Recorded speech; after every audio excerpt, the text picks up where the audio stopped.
అందరికీ నమస్కారం. The news Telugu ground report 2025కి స్వాగతం. రాష్ట్ర వ్యాప్తంగా ఏడాది కూటమి పాలన తర్వాత ప్రజాభిప్రాయం ఏ రీతినుంది, ఏ నియోజకవర్గంలో రాజకీయ పరిస్థితులు ఎట్లా ఉన్నాయి, వీటి మీద క్షేత్రస్థాయిలో పరిస్థితిని తెలియజేసే ప్రయత్నం చేస్తున్నాం.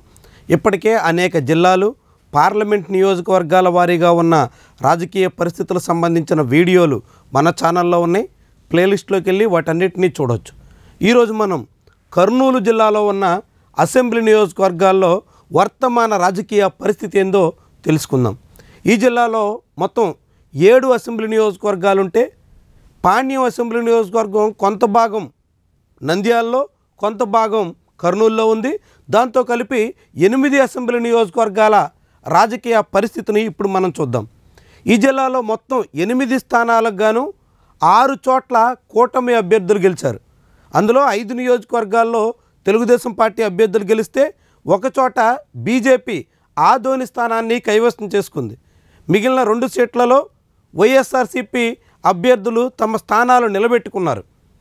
ఇక ఈ జిల్లా నుంచి గెలిచినటువంటి టీజీ భరత్ కర్నూలు నుంచి ప్రాతినిధ్యం వహిస్తూ ప్రస్తుతం ఆంధ్రప్రదేశ్ రాష్ట్ర క్యాబినెట్లో పరిశ్రమల శాఖ మంత్రిగా పనిచేస్తున్నారు.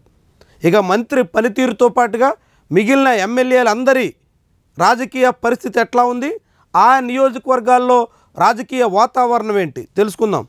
3 అంశాల ప్రాతిపదికన ఈ గ్రౌండ్ రిపోర్ట్ అందిస్తున్నాం. అందులో 1 ఆ ఎమ్మెల్యేల పనితీరు, 2 ప్రభుత్వ పనితీరు పట్ల ఆ నియోజకవర్గంలో ప్రజల అభిప్రాయం, 3వది విపక్షం ఆ నియోజకవర్గంలో ఏ మేరకు కదులుతుంది. ఈ 3 అంశాలని పరిగణలోకి తీసుకుని మనం ఈ రిపోర్టు చెప్తున్నాం.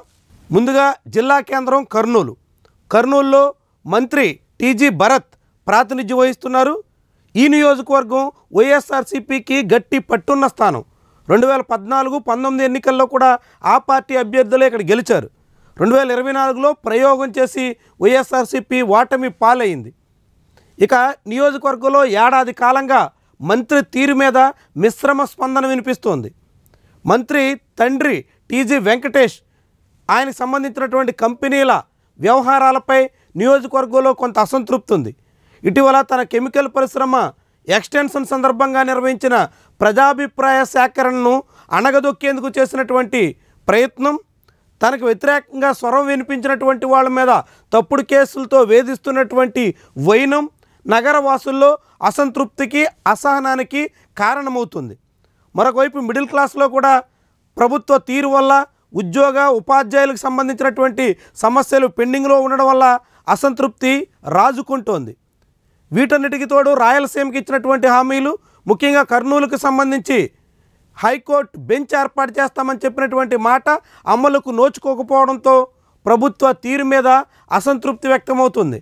ఇట్లా ఎమ్మెల్యే వ్యవహార శైలి, ప్రభుత్వ పనితీరు 2 కూడా ఇక్కడ తెలుగుదేశం పార్టీకి ఇబ్బందులు తెచ్చిపెట్టేలా కనిపిస్తున్నాయి. అయితే అదే సమయంలో ఇక్కడ వైఎస్ఆర్సీపీ మాత్రం ఇంకా పూర్తిగా కుదురుకున్న దాఖలాలు లేవు. ఆ పార్టీలో సఖ్యత కనిపించట్లేదు. వర్గపోరు చాలా తీవ్రంగా ఉంది.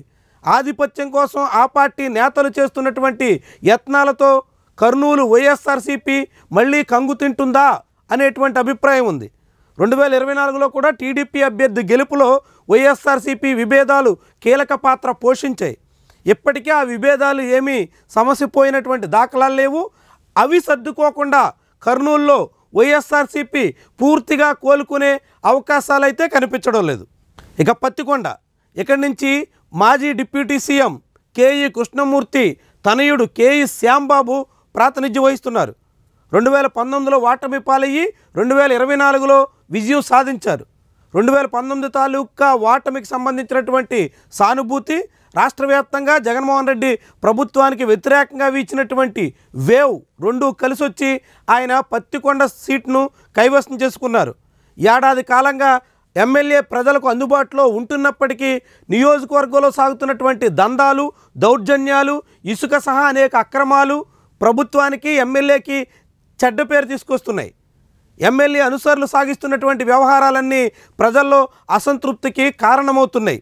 అదే సమయంలో ప్రభుత్వ తీరు మీద కూడా ప్రజల్లో సంతృప్తి కనిపించట్లేదు. ముఖ్యంగా గ్రామీణ ప్రాంత రైతాంగంలో తీవ్రమైనటువంటి అసంతృప్తి పెరుగుతోంది.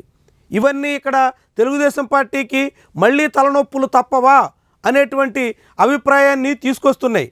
అదే సమయంలో ఇక్కడ వైఎస్ఆర్సీపీ కొంత కోలుకునే ప్రయత్నం చేస్తుంది. మాజీ ఎమ్మెల్యే శ్రీదేవమ్మ సారథ్యంలో వైఎస్ఆర్సీపీ ఇక్కడ మళ్ళీ తిరిగి గాడిలో పడే ప్రయత్నానికి పూనుకుంటోంది. కానీ కేసులు, ఇతర అణచివేత వ్యవహారాలన్నీ ఆ పార్టీకి పెద్ద అడ్డంకిగా మారుతున్నాయి. దాంతో అక్కడక్కడ వైఎస్ఆర్సీపీ శ్రేణులు కూడా ఇంకా ఆచితూచి వ్యవహరించే ధోరణిలో ఉన్నాయి. వైఎస్ఆర్సీపీ పూర్తిగా కోలుకుంటే, పూర్తిగా ఆ పార్టీ మళ్ళీ పూర్వపు స్థాయిలో యాక్టివ్ అయితే మాత్రం ఇక్కడ తెలుగుదేశం పార్టీకి కష్టాలు తప్పవు అనేటువంటి వాదన బలంగా వినిపిస్తోంది. ఇక తర్వాత కోడుమూరు వైఎస్ఆర్సీపీకి చాలా బలమైన స్థానం. వరుసగా 2 ఎన్నికల్లో ఆ పార్టీ ఇక్కడ గెలిచింది. హ్యాట్రిక్ కొట్టాలని భావించింది. కానీ ప్రయోగాలు చేసి వైఎస్ఆర్సీపీ చేతులు కాల్చుకుంది. అది తెలుగుదేశం పార్టీకి అడ్వాంటేజ్ అయ్యింది. ఆ పార్టీ తరపున బొగ్గుల దస్తగిరి ప్రస్తుతం ప్రాతినిధ్యం వహిస్తున్నారు. కానీ ఎమ్మెల్యే తీరు ఆఖరికి తెలుగుదేశం పార్టీ శ్రేణులు కూడా రుచించడం లేదు. ఆయన వ్యవహార శైలి సింగిల్ టైం ఎమ్మెల్యే అన్నట్టుగా సాగుతున్నట్టు కనిపిస్తోంది. దాంతో అటు ప్రజల్లోనూ ఇటు టీడీపీ శ్రేణుల్లోనూ ఆయన మంచి మార్కులు సంపాదించలేకపోతున్నారు. అదే సమయంలో ప్రభుత్వ వ్యతిరేకత కూడా పెరుగుతోంది. రాయలసీమకు ఈ ప్రభుత్వం ఏమీ చేయలేదు అనేటువంటి వాదన బలపడుతోంది. కర్నూలు రూరల్లో ఉండేటువంటి ప్రాంతాల్లో తాగునీరు సహా అనేక సమస్యలు ఇంకా కొనసాగుతున్నాయి. ఈ కారణంగా ప్రభుత్వం అభివృద్ధికి పెద్దగా ప్రాధాన్యత ఇవ్వడం లేదనేటువంటి వాదన బలపడుతుంది. ఇవన్నీ కలిసి కోడుమూరులో తెలుగుదేశం పార్టీ మరోసారి ఇబ్బందులు ఎదుర్కోక తప్పదు అనేటువంటి అభిప్రాయాన్ని కలిగిస్తోంది. అదే సమయంలో వైఎస్ఆర్సీపీ ఇక్కడ బలమైన క్యాడర్ ఉంది, విస్తృతమైనటువంటి నెట్వర్క్ ఉంది, నాయకత్వం కూడా చొరవగా పనిచేస్తుంది. కానీ తగిన ఇన్ఛార్జ్ లేకపోవడం, అదే సమయంలో ఇక్కడ పార్టీ యావత్తు ఏకతాటి మీదకి వచ్చి పనిచేసే పరిస్థితి ఇంకా పూర్తిగా రాకపోవడం ఆ పార్టీకి ఇబ్బందికరంగా కనిపిస్తోంది. కానీ వైఎస్ఆర్సీపీకి ఉన్నటువంటి యంత్రాంగం ద్వారా ఇక్కడ తిరిగి మళ్ళీ కోడుమూరును కైవసం చేసుకోగలం అనేటువంటి అంచనాతో కేడర్ కదులుతోంది. ఇది ఆ పార్టీలో కొంత ఉత్సాహాన్ని పురుగొల్పుతుంది. ప్రభుత్వ వైఫల్యాలు తమకు కలిసి వస్తాయి అనేటువంటి అంచనా వైఎస్ఆర్సీపీ శ్రేణుల్లో బలంగా వినిపిస్తోంది.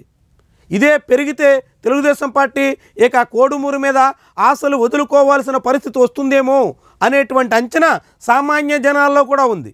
ఇక ఎమ్మిగనూరు అసెంబ్లీ నియోజకవర్గం తెలుగుదేశం పార్టీకి మంచి పట్టున్న స్థానం. ముఖ్యంగా చేనేత కార్మికుల్లో లభించేటువంటి ఆదరణ కారణంగా ఇక్కడ తెలుగుదేశం జెండా ఎగురుతూ వస్తుంది. అదే సమయంలో వైఎస్ఆర్సీపీలో ఉన్న విభేదాలు కూడా 2024లో కలిసి వచ్చాయి. దాంతో జయనాగేశ్వర్ రెడ్డి ఇక్కడ రెండోసారి ఎమ్మెల్యేగా ఎన్నిక కాగలిగారు.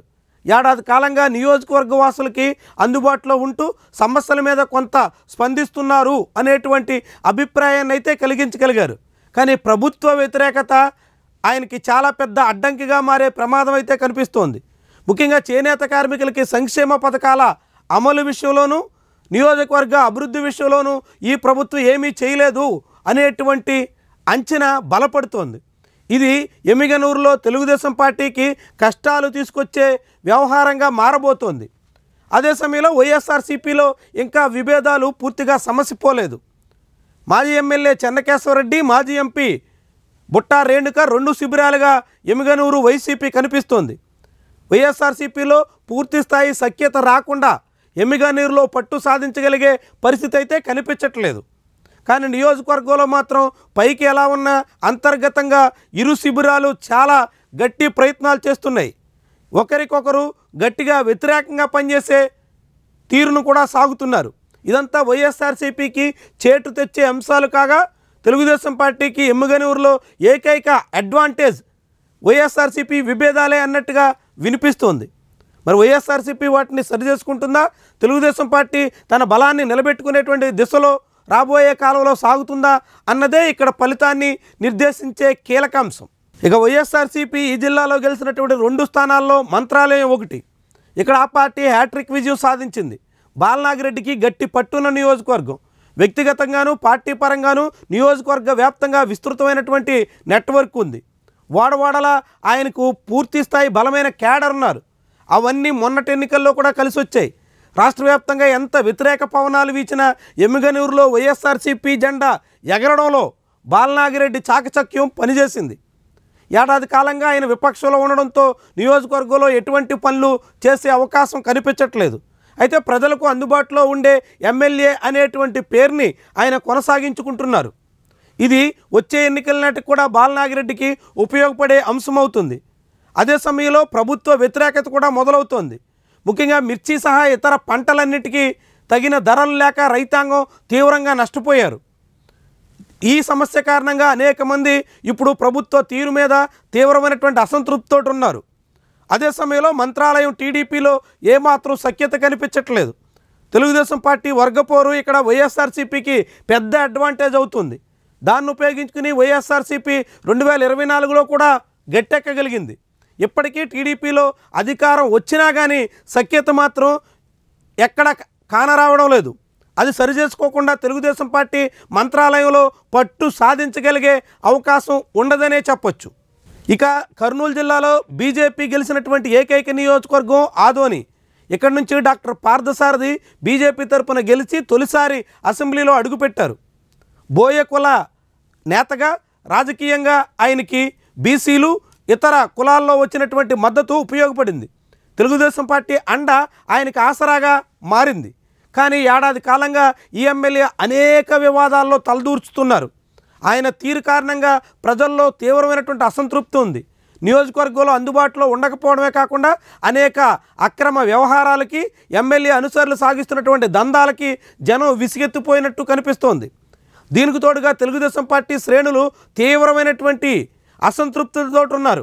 ఎమ్మెల్యే వ్యవహార శైలి కారణంగా తెలుగుదేశం పార్టీకి అన్యాయం జరుగుతోంది అనేటువంటి అభిప్రాయం ఉంది. కూటమి సమైక్యతా సూత్రాన్ని ఏమాత్రం పాటించట్లేదు అనేటువంటి అభిప్రాయం టీడీపీలో వినిపిస్తోంది. ఇది కూటమి నేతగా బీజేపీ ఎమ్మెల్యేగా పార్థసారథికి కష్టాలు తెచ్చిపెట్టేటువంటి అంశంగా భావించవచ్చు. అదే సమయంలో ఆదోని వైఎస్ఆర్సీపీ తిరిగి మళ్ళీ కోలుకునే ప్రయత్నం చేస్తోంది. వేగంగా కదులుతోంది. వివిధ కార్యక్రమాలకు పూనుకుంటోంది. అనేక సమస్యల మీద స్పందిస్తోంది. ఇవన్నీ వైఎస్ఆర్సీపీ తిరిగి మళ్ళీ పునరుత్తేజాన్ని సంపాదించేదానికి దోహదపడేలా కనిపిస్తోంది. వరుసగా 2 ఎన్నికల్లో గెలవగలిగిన ఆ పార్టీ ఇప్పుడు మరోసారి వచ్చే ఎన్నికల నాటికి పూర్వ వైభవం దిశగా సాగగలము అనేటువంటి నమ్మకంతో ఉంది. ఇప్పుడు ఎమ్మెల్యే వ్యవహార శైలి మార్చుకోకపోతే మాత్రం మళ్ళీ ఆదోని వైసీపీ ఖాతాలో చేరేదానికి అన్ని రకాలుగాను సిద్ధంగా ఉందన్న అభిప్రాయం జనాల్లో వినిపిస్తోంది. ఇక ఆలూరు వైఎస్ఆర్సీపీకి చాలా గట్టి పట్టున్నటువంటి నియోజకవర్గం. వరుసగా 3 సార్లు ఆ పార్టీ ఇక్కడ గెలిచింది. కులాల పరంగాను ఇతర అనేక రాజకీయ అంశాల వారీగాను ఇది వైఎస్ఆర్సీపీకి కలిసి వచ్చే సీటు. ఇక్కడ నుంచి విరూపాక్షం వైఎస్ఆర్సీపీ తరపున తొలిసారి గెలిచారు. ఆయన జడ్పీటీసీగా పనిచేసి తొలిసారి టికెట్ సాధించి ఎమ్మెల్యేగా ఎన్నికయ్యారు. ఏడాది కాలంగా విపక్షంలో ఉండడంతో ఆయనకి ఎమ్మెల్యేగా చేయగలిగిందేమీ కనిపించట్లేదు. అయినప్పటికీ నియోజకవర్గ వాసులకు అందుబాటులో ఉండడం, నిత్యం ప్రజా సమస్యలపై స్పందిస్తూ ఉండడం, ప్రజల నాయకుడిగా కనిపించే ప్రయత్నం చేయడం ఇవన్నీ విరూపాక్షానికి కలిసి వచ్చే అంశాలు. అయితే అదే సమయంలో పార్టీలో అన్ని వర్గాల్ని కలుపుకునే ప్రయత్నం ఆయన మరింతగా చేయాల్సిన అవసరం ఉంది అనేటువంటి అభిప్రాయం ఆ పార్టీ శ్రేణుల్లో వినిపిస్తోంది. ప్రభుత్వం పట్ల వ్యతిరేకత కూడా విరూపాక్షానికి వైఎస్ఆర్సీపీకి అడ్వాంటేజ్ అయ్యే అవకాశం ఉంది. పార్టీ మారాలని విరూపాక్షం మీద ఎంతో ఒత్తిడి వచ్చినా ఆయన నిలబడడం వైఎస్ఆర్సీపీ శ్రేణుల్లో నమ్మకాన్ని కలిగించింది. అదే సమయంలో తెలుగుదేశం పార్టీలో ఇక్కడ వర్గపోరు చాలా ఉధృతంగా ఉంది. తెలుగుదేశం పార్టీలో ఏమాత్రం సఖ్యత కనిపించకపోవడం ఆ పార్టీకి చేటు తెచ్చే అంశంగా చెప్పొచ్చు. సో ఆలూరులో ఇప్పటికీ వైఎస్ఆర్సీపీ సేఫ్ జోన్లోనే ఉన్నదనేటువంటి అభిప్రాయం సామాన్య ఓటర్లలో ఉంది. ఇక చివరగా పాణ్యం నియోజకవర్గ కేంద్రం నంద్యాల జిల్లాలో ఉంటే మిగిలినటువంటి ప్రాంతం కర్నూలు జిల్లాలో ఉంది. ఇక్కడ గౌరు చరితారెడ్డి 2014లో వైఎస్ఆర్సీపీ తరపున, 2024లో తెలుగుదేశం పార్టీ తరపున గెలిచారు. 2014లో వైఎస్ఆర్సీపీ తరపున గెలిచి ఆ తర్వాత టీడీపీలోకి జంప్ అయ్యారు. 2019లో ఓటమి పాలయ్యి 2024లో గట్టెక్కగలిగారు. కానీ ఏడాది కాలంగా నియోజకవర్గంలో టీడీపీ పూర్తి స్థాయి పట్టును పెంచుకునే ప్రయత్నాల్లో విఫలమవుతున్నారు. ముఖ్యంగా తెలుగుదేశం పార్టీ ఎంపీకి ఎమ్మెల్యేకి మధ్య ఉన్నటువంటి విభేదాలు ఆ పార్టీకి చేటు తెస్తున్నాయి. ఎమ్మెల్యే కూడా పెద్దగా నియోజకవర్గంలో పట్టు పెంచుకునే ప్రయత్నం కాకుండా తన సొంత ప్రయోజనాలు నెరవేర్చుకోవడం, తన అనుచరుల వ్యవహారాలన్నీ చక్కదిద్దడానికే ప్రాధాన్యత ఇస్తున్నారు అనేటువంటి అభిప్రాయం వినిపిస్తోంది. ఇక ఇక్కడ ప్రభుత్వ వ్యతిరేకత కూడా కనిపిస్తోంది. ప్రభుత్వ తీరు పట్ల ప్రజల్లో అసహనం మొదలయ్యింది. దీనికి తోడుగా ఇక్కడ విపక్షం వేగంగా పుంజుకుంటోంది. నియోజకవర్గ వ్యాప్తంగా వివిధ కార్యక్రమాలకు సన్నద్ధమవుతుంది. సీనియర్ నాయకుడు కాటసాని రాంభూపాల్ రెడ్డి, ఆయన తనయుడు కూడా చొరవగా ప్రయత్నాలు ముమ్మరం చేస్తున్నారు. ఇవన్నీ ఇక్కడ వైఎస్ఆర్సీపీకి కలిసి వచ్చే అవకాశాలుగా ఉన్నాయి. ఇది పాండ్యానికి సంబంధించి. మొత్తంగా కర్నూలు జిల్లా వ్యాప్తంగా చూస్తే 8 అసెంబ్లీ నియోజకవర్గాలను పరిశీలిస్తే ఇప్పటికే తెలుగుదేశం పార్టీ దాదాపు 1/2 డజను స్థానాల్లో పట్టు కోల్పోతున్నట్టుగా కనిపిస్తుంది. కేవలం 2-3 సీట్లలో మాత్రమే ఆ పార్టీ తిరిగి మళ్ళీ పాగా వేయగలిగే దశలో నడుస్తోంది. మరి ఆ నియోజకవర్గాలనైనా నిలబెట్టుకుంటుందా, లేకుంటే మళ్ళీ 2019 నాటి ఫలితాల్ని చవిచూస్తుందా అన్నది కీలకమైనటువంటి వ్యవహారం. ఏమైనా ఇప్పుడు వైఎస్ఆర్సీపీ పుంజుకుంటున్నటువంటి దశలో ఆ పార్టీ ఏ మేరకు పట్టుని నిలుపుకుంటుంది, ఎంతవరకు మళ్ళీ పూర్వవైభవాన్ని సాధిస్తుంది అన్నది కర్నూలు రాజకీయాల్ని ప్రభావితం చేసేటువంటి అంశంగా మనం చెప్పొచ్చు. ఇది ఈరోజు గ్రౌండ్ రిపోర్ట్. వీడియో నచ్చితే లైక్ చేయండి, కామెంట్ రాయండి, షేర్ చేసి సబ్స్క్రైబ్ చేయడం మాత్రం మర్చిపోకండి. Thank you very much for watching.